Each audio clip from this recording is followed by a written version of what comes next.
मुस्लिम league के साथ मिलकर के अपना नामांकन दाखिल कर रहे हैं। मुस्लिम लीग कौन दल था जो देश के विभाजन का कारण था? कांग्रेस की देश के प्रति क्या बदनीयती है आप समझ सकते हैं। भाइयों बहनों, कांग्रेस इस देश के पुण्य क्षति करना चाहती है।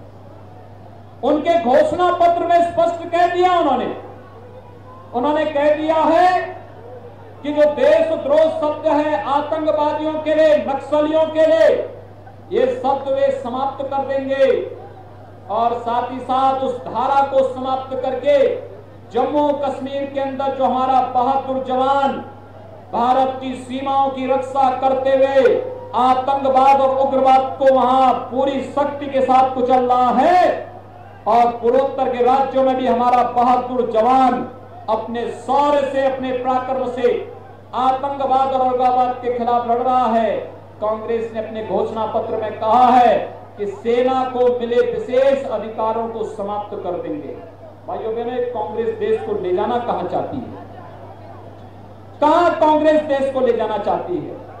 और इसीलिए हम सबकी जिम्मेदारी बनती है। कांग्रेस इस देश की सुरक्षा के साथ खिलवाड़ कर रही है। कांग्रेस इस देश की अर्थव्यवस्था के साथ खिलवाड़ कर रही है।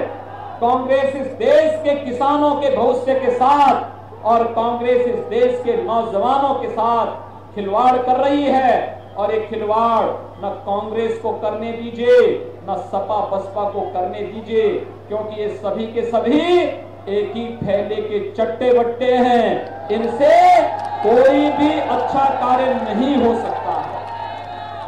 मैं पूछना चाहता हूं भाइयों बहनों, जब मुजफ्फरनगर के दंगे हुए थे तब कांग्रेस सपा बसपा का क्या रोल था?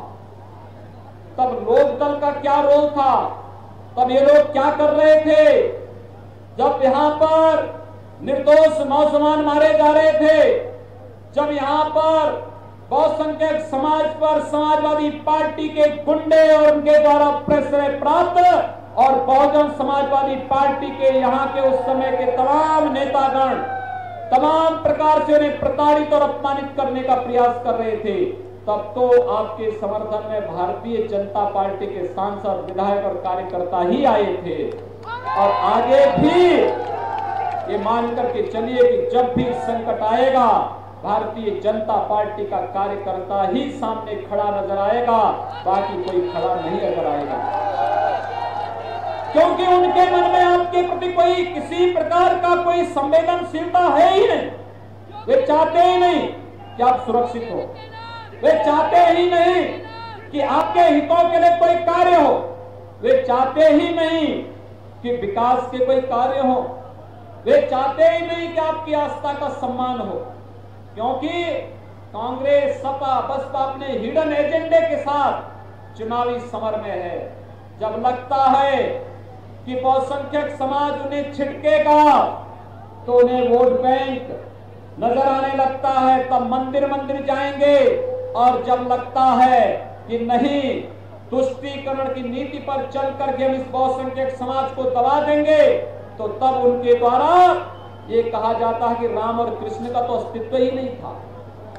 इससे बड़ा अपमान क्या हो सकता है? और भाइयों बहनों, आप भूले नहीं होंगे, एक तरफ 2013 के दंगों को, 2007 से लेकर के लगातार दंगों का जो सिलसिला प्रारंभ हुआ था 2017 तक, आपने उन दंगों को आप भूले नहीं होंगे। और दूसरी तरफ कांग्रेस सपा बसपा की केंद्र की यूपीए की सरकार के द्वारा हिंदू आतंकवाद का शब्द देकर के देश और दुनिया में इस बहुसंख्यक समाज जो अपनी सहिष्णुता के लिए, अपनी उदारता के लिए सर्वे भवन्तु सुखिनः सर्वे सन्तु निरामया के भाव के साथ जो हिंदू दुनिया के अंदर जाना जाता है, उस हिंदू को अपमानित करने के लिए कांग्रेस सपा बसपा ने आतंकवाद शब्द आपके साथ जोड़ने की जो कुत्सित चेष्टा की थी, अभी कोर्ट ने उससे मुक्ति देकर के साबित किया है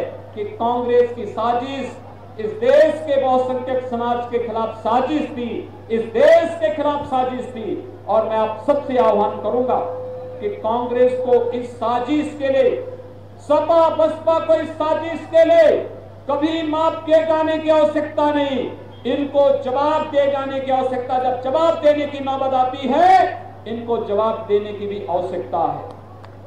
भाइयों बहनों, बहुत सारे ऐसे मुद्दे हैं जिन पर भारतीय जनता पार्टी की केंद्र और प्रदेश सरकार ने कार्य किया है। याद करिए 2014 के पहले का कार्य, देश में विश्वास का माहौल था, व्यापक भ्रष्टाचार, अराजकता, अव्यवस्था और सुरक्षा का माहौल, पाकिस्तान के द्वारा सैनिकों का सिर काट करके ले जाना, चीन के द्वारा भारत की सीमा पे घुसपैठ करना, लगातार घटनाएं होती थी।